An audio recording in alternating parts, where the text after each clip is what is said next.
Hoje também a gente começa uma série de mensagens no livro de Jonas. Jonas foi um profeta. E talvez você nunca tenha lido o livro de Jonas. Talvez você nem soubesse que existia um livro com esse nome. Mas existe. É um livro pequenininho, está lá do meio para o final do Antigo Testamento. E é uma das histórias mais interessantes do Antigo Testamento. Ou melhor, de toda a Bíblia. O livro de Jonas. São só 4 capítulos. E se você quiser, além de Mateus, também ler o livro de Jonas, você vai ler em 15 minutos. E é uma das histórias mais conhecidas. Por quê? É a famosa história do homem que foi engolido pelo peixe. A gente vai falar sobre isso, sem ser esse próximo domingo, no outro. Nós vamos entender que é uma história verdadeira. Mas ao longo da história é um livro que muito se fala. E é uma história muito conhecida de Jonas, o profeta que foi engolido pelo peixe. Não sei se você gosta de filme, mas eu gosto muito de filme. E se Jonas fosse um filme, se o livro de Jonas fosse um filme, se você ler isso, você vai concordar comigo. Seria um daqueles filmes que você não consegue desgrudar o olho da primeira cena até o final. Você começa e perde o fôlego e lá no final, acabou. Porque o livro é assim. Quer ver? Nesse livro de Jonas tem fuga. E fuga é uma coisa que a gente sempre fica de olho. Tem tempestade e fenômenos climáticos. Vai vendo o filme aí na sua cabeça. Tem animais ferozes. Tem briga. Tem de tudo. Tem de tudo. Então é um daqueles filmes que você começa aí, quando vê, já acabou. Tanta adrenalina que tem. Mas o mais legal de Jonas não é só a história, mas é a história por trás da história. É a história que está por detrás dos acontecimentos. Então por isso que eu decidi chamar essa série de mensagens de Jonas, Graça e Soberania. Todo esse filme de ação aí que a gente vai ver, na verdade ele mostra para a gente um Deus de graça e um Deus que controla todos os mínimos detalhes que acontecem. Então hoje vai ser só um trailer, tá? Vai ser só um trailer do filme. E eu espero que você embarque nessa história com todo o seu coração, porque nós vamos aprender muito sobre graça, sobre soberania na história de Jonas. Eu queria ler com vocês. Hoje nós vamos ficar somente nos 3 primeiros versículos. Eu coloquei até o endereço ali, né? Não precisava, a gente já está aqui, mas tudo bem. Os 3 primeiros versículos. Diz assim: a palavra do Senhor veio a Jonas, ou seja, o filme já começa acelerado.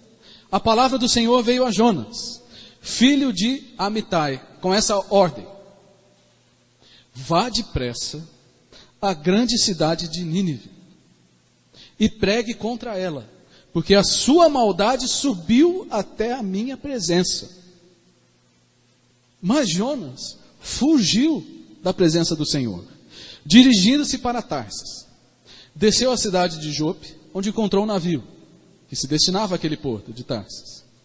Depois de pagar a passagem, embarcou para Tarsas, para fugir do Senhor. Já começa a milhão, né? Como a gente diz. Já começa. Deus dá uma ordem e Jonas quer fugir. O que vai acontecer? Essa é a história de Jonas. Mas só nesses 3 primeiros versículos tem muitas lições aqui. Muitas lições. Vou tentar resumir. E eu dividi em 2 partes. A missão que Jonas recebe e a reação de Jonas diante da missão. Tá bom? Então, começando por essa primeira parte. A missão que Jonas recebe, a missão de Jonas.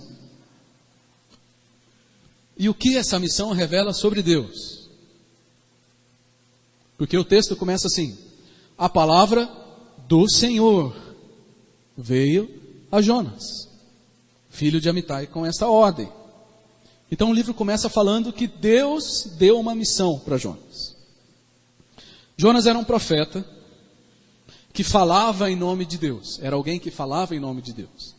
E antes, na história do Antigo Testamento, lá no livro de 1 Reis, de 2 Reis, aparece Jonas. Então ele é um personagem histórico, situado no tempo e no espaço. O que vai acontecer com ele são umas coisas assim bem diferentes. Mas a história comprova que existiu esse homem, filho de Amitai, da cidade de Gat-Hefer, não está aqui. Mas ele viveu na época do rei Jeroboão II, e a história comprova isso. Além disso, Jesus mesmo falou de Jonas. Vocês acham que Jesus mentia? Não, de jeito nenhum. Então Jesus se referiu a Jonas, fazendo um paralelo com a sua própria vida. Jesus fez. Olha o que Jesus disse.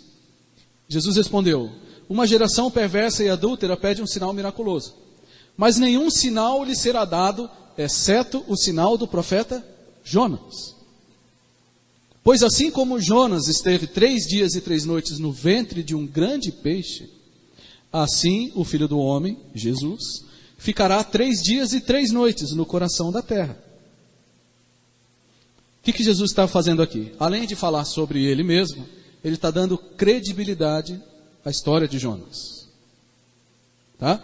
Por que eu estou falando isso nessa primeira mensagem? Porque vão acontecer algumas coisas diferentes com Jonas, incomuns, até certo ponto bem-humoradas, estranhas mesmo.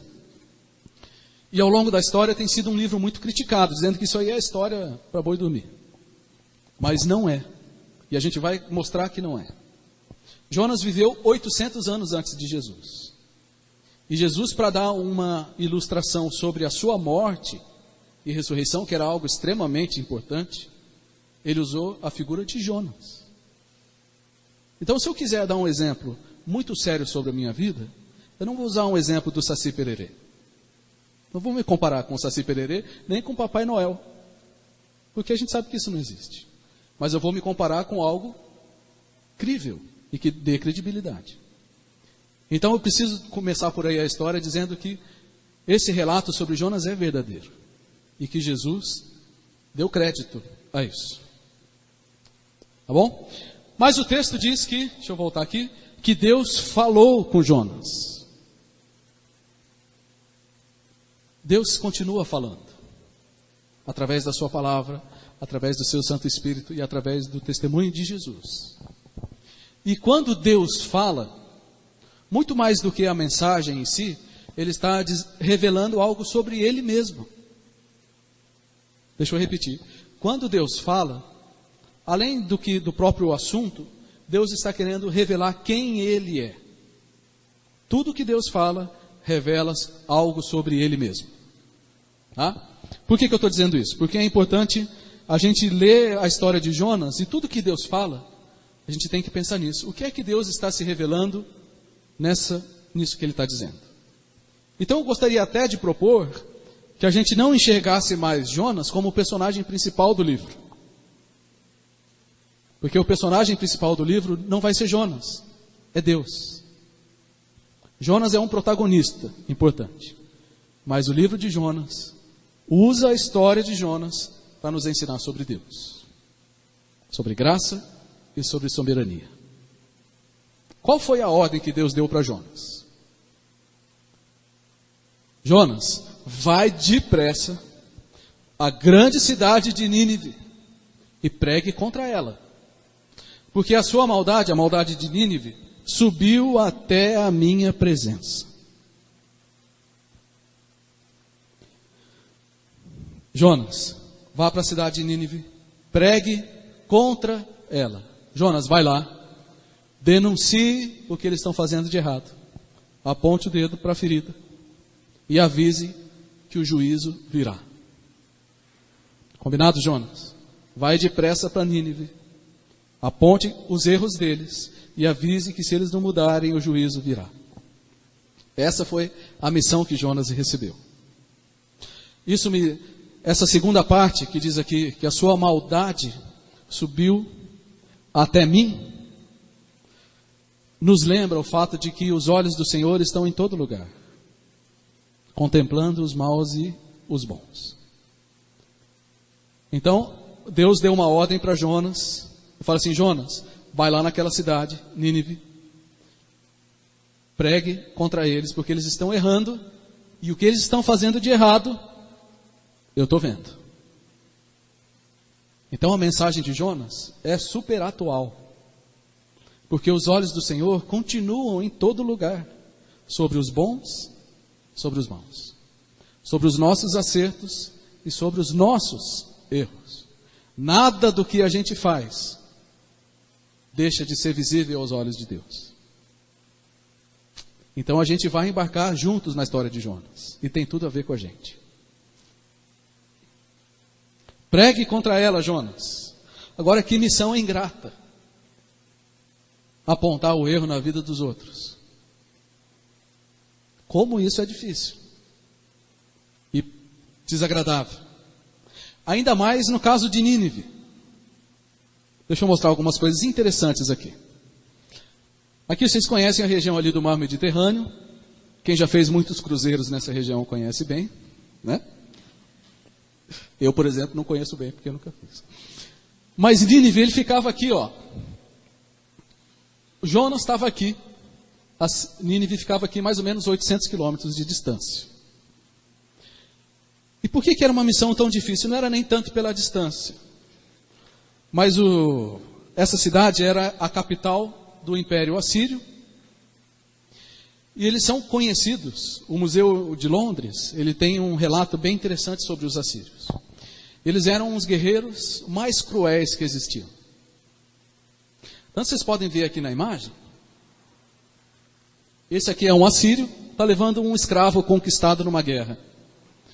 Eles furavam os olhos, botavam um anzol na boca e saía puxando os escravos assim.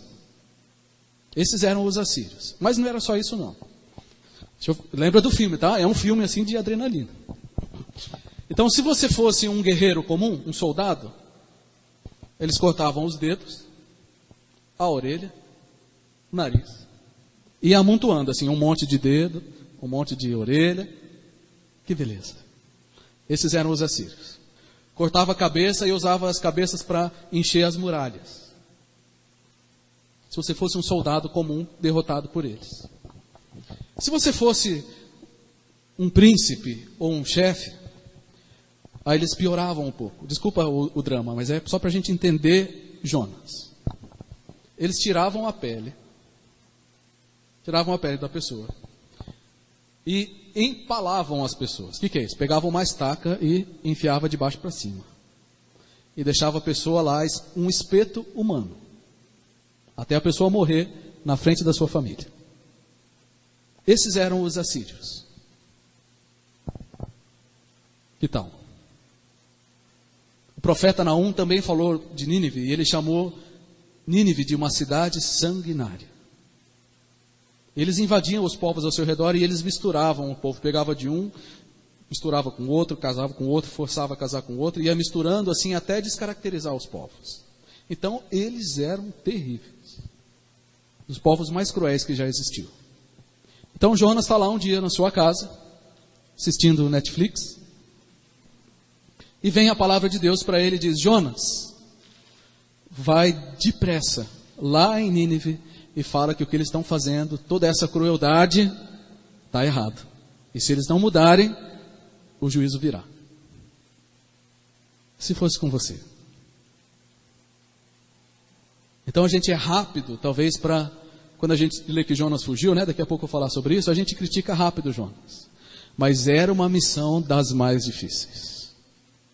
Não é? Alguém deu um exemplo assim: imagine um judeu na Segunda Guerra Mundial ser convocado a ir lá em Berlim, na sede da Gestapo ou da polícia nazista, falar que o que eles estão fazendo está errado.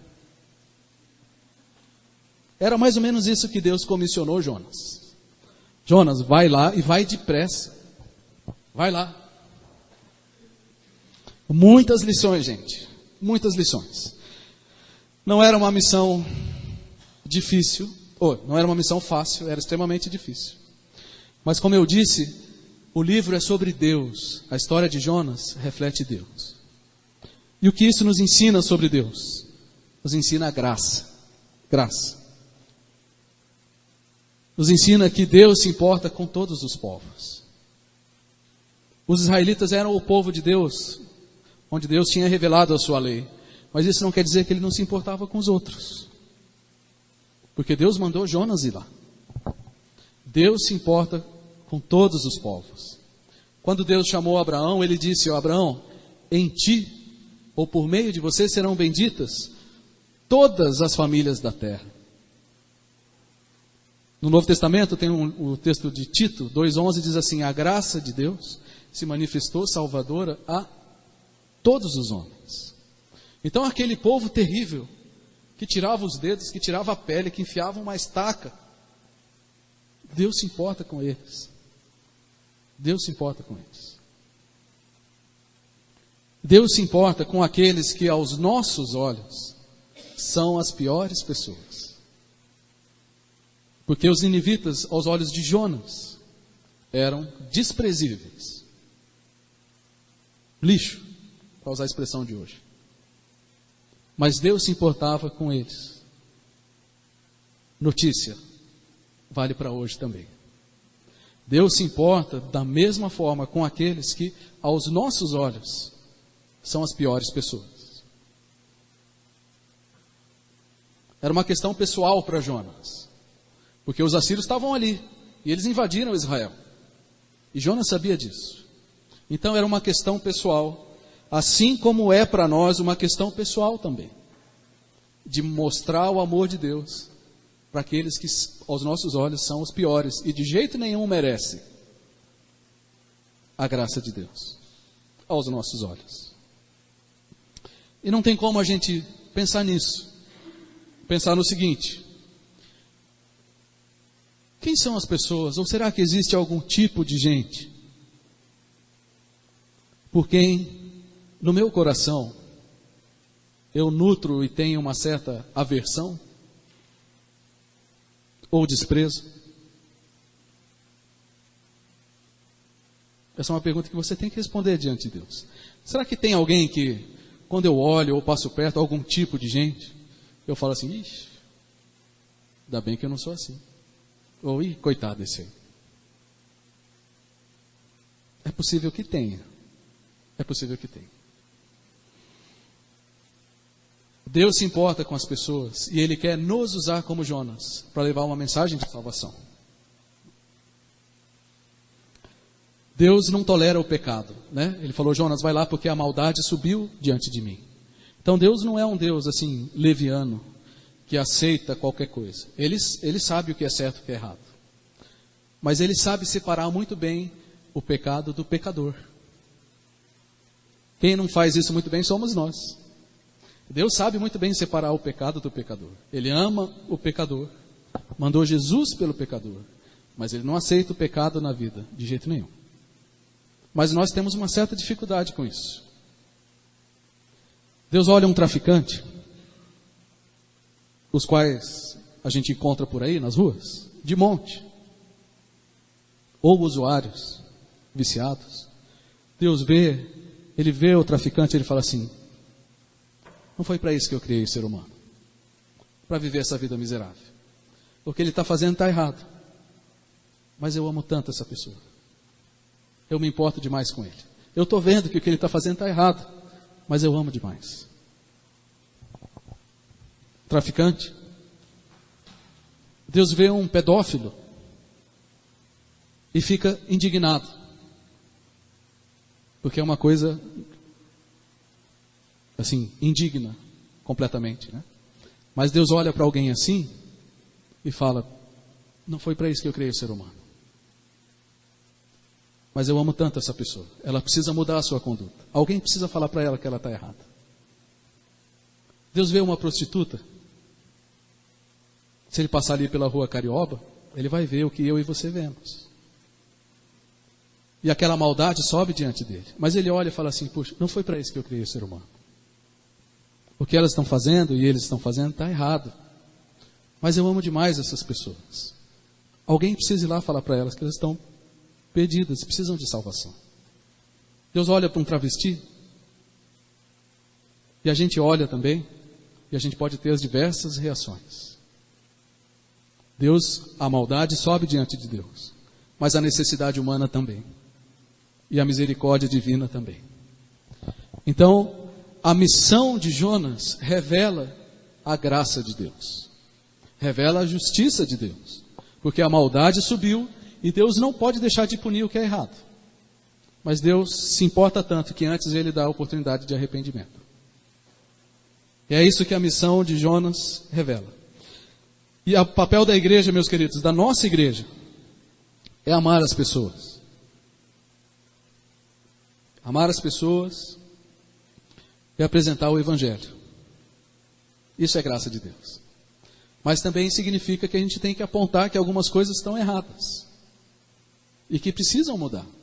A mensagem de Deus, ela é completa na graça, na misericórdia e no juízo. A gente não pode excluir nenhuma dessas coisas, senão a mensagem fica incompleta. Hoje em dia é difícil essa parte, de você apontar o erro. É difícil, quase você não pode falar mais nada para ninguém, sem ser taxado de radical, fundamentalista, fascista, sei lá. Vale tudo, cada um tem a sua verdade. Que bobagem isso. Não é cada um tem a sua verdade. Tem campos que dá para ter opiniões diferentes, mas tem coisas que são certas, tem coisas que são erradas. Tem coisas que são verdadeiras, tem coisas que são mentirosas. Existe engano e existe libertação. O que é que faz essa diferença? A palavra de Deus e a revelação de Deus. É a palavra de Deus que abre os olhos. Então a missão da igreja continua, igual a de Jonas. Vai e fale que existem coisas erradas que precisam ser corrigidas, mas que Deus ama todos. Todos. Então, embora seja ingrata e difícil, a missão de Jonas é uma missão que revela a graça de Deus. E a nossa missão hoje como igreja não mudou. Também é revelar a graça de Deus. Apontar os erros, mas sempre baseado na graça. Amém? Essa é a missão de Jonas. A minha e a sua missão. É um filme emocionante. É um filme daquele que você põe o olho e não desgruda mais. A Bíblia diz assim: não há criatura que não seja manifesta na sua presença. Pelo contrário, todas as coisas estão descobertas e patentes aos olhos daquele a quem temos de prestar contas. Por que eu peguei esse texto de Hebreus? Porque eu quero dar ênfase naquele fato de que a maldade de Nínive subiu diante de Deus. E a nossa maldade também. Então, quando a gente pensa nessas pessoas que eu citei aqui, um traficante, um pedófilo, uma prostituta, uma pessoa imoral, seja lá o que for, essa maldade está diante de Deus, tanto quanto a nossa. Então, além de um senso de obediência e de graça, precisa ter no nosso coração um senso de humildade também. Essa é a missão de Jonas, e ela nos lembra da graça de Deus. A segunda parte que eu quero enfatizar aqui é a reação de Jonas. E se a missão que Jonas recebeu revelava algo sobre Deus, a reação de Jonas revela algo sobre nós. Sobre nós. Versículo 3 diz assim: mas Jonas fugiu da presença do Senhor, dirigindo-se para Tarsis. Desceu à cidade de Jope, onde encontrou um navio que se destinava àquele porto. Depois de pagar a passagem, embarcou para Tarsis para fugir do Senhor. Que doideira! Para fugir do Senhor. Então Deus deu uma ordem: Jonas, vai para Nínive e prega. Combinado, Jonas? Combinado coisa nenhuma. Fugiu. Tentou, né? Pelo menos. Então Jonas, vai lá e prega. Tá bom? Não tá bom não, Deus. Jonas, vai lá e fala do amor de Deus. Tá bom, Jonas? Não, Deus, não vou. Jonas, avisa que eles estão em pecado, que eles precisam se arrepender. Vai, Jonas. Vou nada, Deus, vou para o outro lado. Lá em Roraima, onde eu nasci, a gente troca a posição, né? Então eu falo assim: vai, Jonas. Não vou. Lá em Roraima é vou não. Então se Jonas fosse roraimense, ele ia falar: vai, Jonas. Vou não. É isso que o texto está dizendo. A mensagem de graça revela isso sobre Deus. mas a reação de Jonas revela sobre nós. Não é? Jonas tentou fugir de Deus. Dá uma ordem clara e Jonas resolveu brigar com Deus. Calma aí, Deus, calma aí. Assim não. E aí surge aqui no versículo 3 uma tensão, uma tensão mesmo, que vai durar até o último versículo do livro. E não acaba, aliás, ela permanece. Então essa tensão surge aqui, Jonas brigando com Deus, e Deus tentando ensinar Jonas, e Jonas brigando o livro inteiro. Tentou fugir. Jonas resolveu brigar para valer com Deus. Resolveu fugir e pôr o pé na estrada. Qualquer coisa, Deus, menos falar para os assírios. E 2 Reis mostra que Jonas já tinha falado para outros, em outros lugares. Mas chegou na hora de falar para os assírios, aquele pessoal legal lá, que tirava os dedos, as orelhas, o nariz, tudo mais. Deus, aí não. Deus, eu amo os judeus, amo, mas os assírios não. Deus, não. Vai, Jonas, não. Estou dando ênfase aqui na briga, tá? Irmão, amo o seu irmão da IBR. Tá bom, Deus. Dá um abraço no seu irmão da IBR. Tá bom, Deus, que beleza. Dá um abraço no seu vizinho. Aí não, Deus. Isso não. Ajuda o seu irmão da IBR, mostra compaixão por ele. Ele está precisando de ajuda. Está precisando de uma carona, de um dinheiro, sei lá. Tá bom, Deus, eu ajudo. O pessoal da igreja, eu ajudo. Vai lá. Ajuda aquela pessoa da rua que está caída, sem nada. Ah não, Deus, aí não. A reação de Jonas revela muito sobre nós. Muito, muito, muito, muito. Algumas reflexões aqui. Essa história mostra, muitas vezes, a luta interna na vida de um cristão. Eu não sei se você já lutou com Deus. Eu já. Muitas vezes. E às vezes a gente luta mesmo, porque Deus fala, e nem sempre a gente quer obedecer a qualquer custo. Por causa do nosso senso de justiça, a gente quer que Deus concorde com a gente.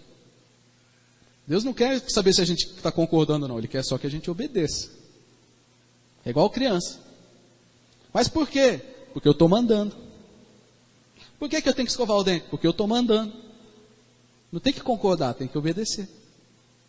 Não é? Muitas vezes Deus fala aquilo que nós não queremos ouvir. E se você só tem ouvido de Deus o que você quer, acho que você não está ouvindo só Deus. Porque Deus vai falar muitas vezes aquilo que a gente não quer ouvir. E nesse momento, você e eu vamos ter que tomar uma decisão. Vou obedecer ou vou fugir?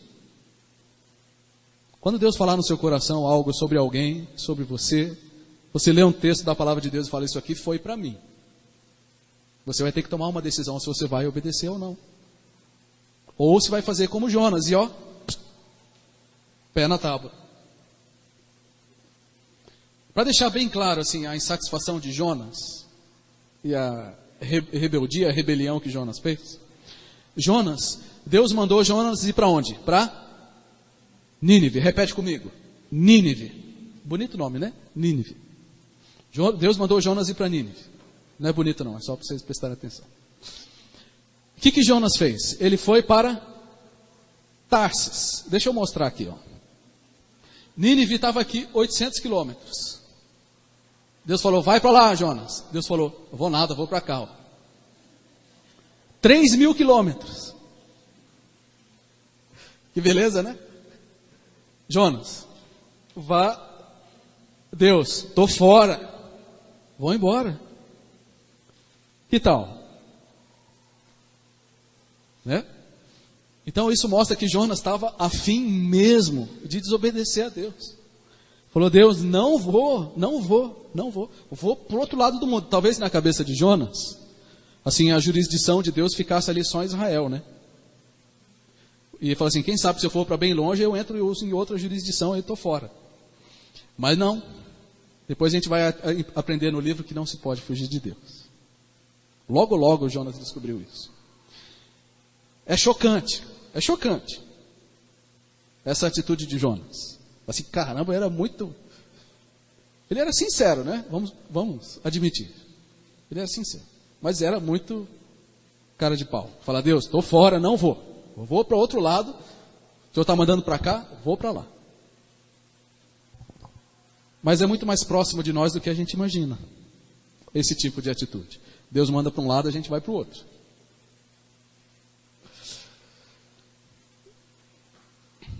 Eu pensei nisso aqui, cheguei a algumas conclusões. A conclusão que eu tenho chegado nesses últimos anos é uma reflexão de agora.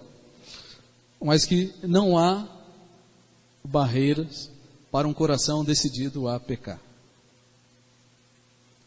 Não há barreiras para um coração decidido a desobedecer. A Bíblia diz, sobre tudo que você precisa guardar, guarde o seu coração, porque dele procedem as fontes da vida.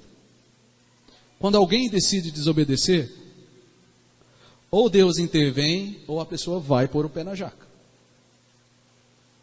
Não tem barreira. Se a pessoa decidir desobedecer, ela vai.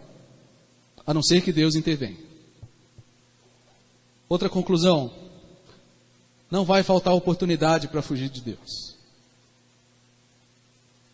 Deus interveio na história. Mas ele demorou um pouquinho, né? Assim, ele esperou um pouco. Mas a Bíblia diz que o caminho da perdição é um caminho largo. Ou seja, quer fugir de Deus? Vai embora, cara. Você tem o mundo inteiro para fugir. Ou para tentar fugir de Deus. Na nossa vida é assim também. Não vão faltar oportunidades para a gente desobedecer e fugir de Deus.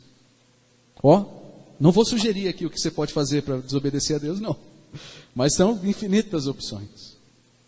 E por que a gente não vive fugindo então? Porque a gente precisa guardar o coração. Uma outra conclusão. A rebeldia de Jonas, ela é assustadora. Porque ela foi descarada. Não é? Ele fala assim, nossa, mas que sujeitinho ousado, petulante falar isso para Deus. Eu não sei se Jonas foi sincero ou se ele foi cínico. Mas o fato é que a rebeldia dele foi aparente. Mas eu me preocupo com esse texto aqui. O Senhor diz, esse povo se aproxima de mim com a boca e me honra com os lábios, mas o seu coração está longe de mim. A rebeldia de Jonas foi chocante porque foi visível, todo mundo viu. Mas eu me preocupo, talvez ainda mais, com a rebeldia que não aparece. Aquela que fica enrustida no coração. Que para Deus vale a mesma coisa. É rebeldia igual. Se aproxima de mim com a boca, mas seu coração está longe. Talvez a gente não seja como Jonas e brigue assim abertamente, mas talvez no coração a gente seja rebelde às ordens de Deus na nossa vida. Não vai acontecer de você encontrar alguém na rua, um irmão da igreja, e falar assim, nossa irmão, faz tempo que você não aparece na igreja, está tudo bem? Dificilmente o pessoal vai falar assim, não, é que eu decidi fugir de Deus. Não vai acontecer isso. Não, é que eu briguei com Deus, estou fugindo dele. Ninguém vai falar isso. Mas no coração, às vezes a gente, tão próximo, se mantém rebelde diante de Deus. Então a lição de Jonas e a reação de Jonas, ela ensina muito sobre nós. Na prática, talvez a fuga nossa e de Jonas seja semelhante na atitude. Diferente na distância, mas semelhante na atitude. Então eu queria propor uma reflexão final aqui.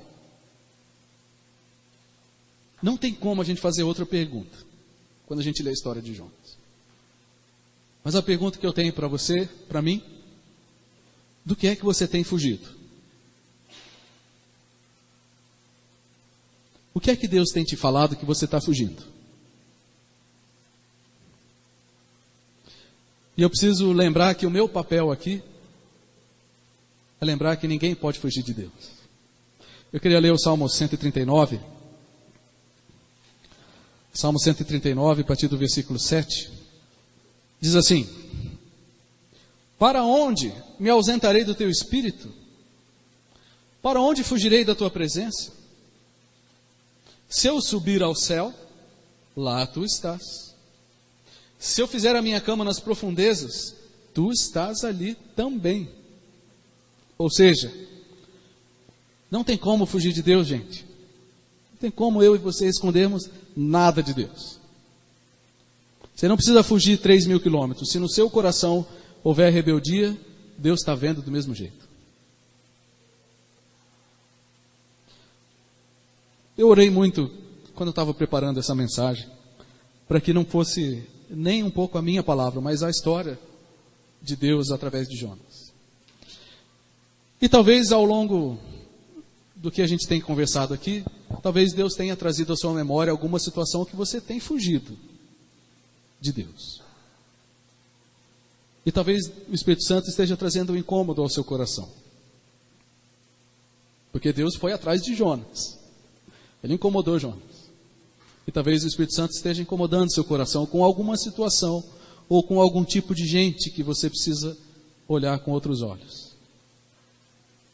Eu queria dizer que eu gostaria muito de aumentar ainda mais esse incômodo, em nome de Jesus. Porque a gente não pode simplesmente receber orientações de Deus e ficar por isso mesmo. Então eu gostaria que o Espírito Santo tivesse liberdade de falar aos nossos corações. De mostrar que existe muita Nínive à nossa volta. Eles são terríveis.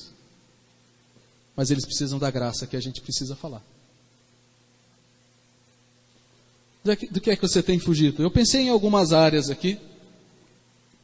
A palavra de Deus veio a Jonas e ela vem a nós também. O livro começa assim: a palavra de Deus veio a Jonas. E eu espero que a palavra de Deus esteja vindo a cada um de vocês. Mas eu pensei em algumas coisas aqui que a gente tem o hábito de fugir. Ou de tentar, pelo menos. Por exemplo, perdão. Pedir perdão e conceder perdão. Tem gente que luta com perdão? Muito. Muita gente. Muita luta. Jonas lutou com a obediência. Talvez a minha e a sua luta seja com perdão. E se Deus está te incomodando nessa área, amém, que Ele continue incomodando mesmo. Uma outra área, pecados recorrentes. Tem uma hora que a gente tem que vencer isso. Deus não nos chamou para a derrota. Em Cristo nós somos mais do que vencedores. Sobre o perdão ainda, dê você o primeiro passo. Seja perdoar, seja liberar o perdão, dê você o primeiro passo. Sobre pecados, confesse e deixe. A palavra de Deus diz: aquele que confessa e deixa alcançará misericórdia. Mas aquele que não confessa, o que encobre, jamais prosperará. Palavra de Deus. Uma outra área que a gente luta, compromisso com Deus e com a igreja. Eu não luto com isso, no sentido, eu amo a igreja. Mas eu luto com esse incômodo de Deus me dar graça e paciência. Quando eu vejo, talvez nem tanto aqui, mas a vida inteira, pessoas que têm tanta dificuldade de simplesmente priorizar as coisas de Deus na sua vida. Está errado, gente. A igreja não é opção, o reino de Deus é primeiro lugar. É um privilégio a gente congregar com o povo de Deus. E eu espero que o Espírito Santo te desafie a aumentar o seu compromisso com Deus, com a igreja. Uma última área. Falar de Cristo para alguém. Muitas vezes o Espírito Santo vai vir claramente no seu coração e vai dizer: fale com aquela pessoa. Apresente o amor de Deus para aquela pessoa. E às vezes a gente vai lutar, falar: não, Deus, de jeito nenhum. Com aquele parente, não. Com aquele cunhado, sei lá, cunhado não é parente, sei lá, essas coisas que o pessoal diz. Com vizinho, com chefe, com subordinado, com esse tipo de gente eu não falo não, Deus. Deixa que ele se aprenda sozinho. Às vezes, a palavra de Deus vai vir a nós assim como veio a Jonas. Vai e fale. Gente, a gente luta com todos esses. Todos nós, tenho certeza. E a gente pode escolher ter uma reação de Jonas, tentar fugir, ou a gente pode obedecer. A ordem de Deus para Jonas começou assim, ó: vá depressa. Jonas, vai depressa. Vai depressa, peça perdão. Vá depressa, receba o perdão. Vá depressa, tome uma decisão de se comprometer com a igreja. Vá depressa, fale de Jesus para quem você sabe que você precisa falar. Mas vá depressa. Não demore, não desobedeça. Amém? Esse é o nosso desafio da história de Jonas. Muita adrenalina. Porque Deus pegou pesado com Jonas e Jonas também. E a história vai ficar muito mais dramática. Semana que vem, o título da mensagem é Mar em Fúria. Porque Jonas tentou fugir. E ele começou a fuga dele. E a gente só vai saber o que aconteceu semana que vem. Se você quiser ler o livro, pode ler. Mas eu queria te convidar a fechar os seus olhos nesse momento. E diante do Senhor, que vê todas as coisas, Ele viu Jonas, Ele viu Nínive, e Ele me vê aqui hoje. E Ele vê você também. Eu quero deixar você conversar com Deus primeiro. E revisar o seu coração e ver as áreas que nós precisamos parar de fugir. Deixa o Espírito Santo falar ao seu coração.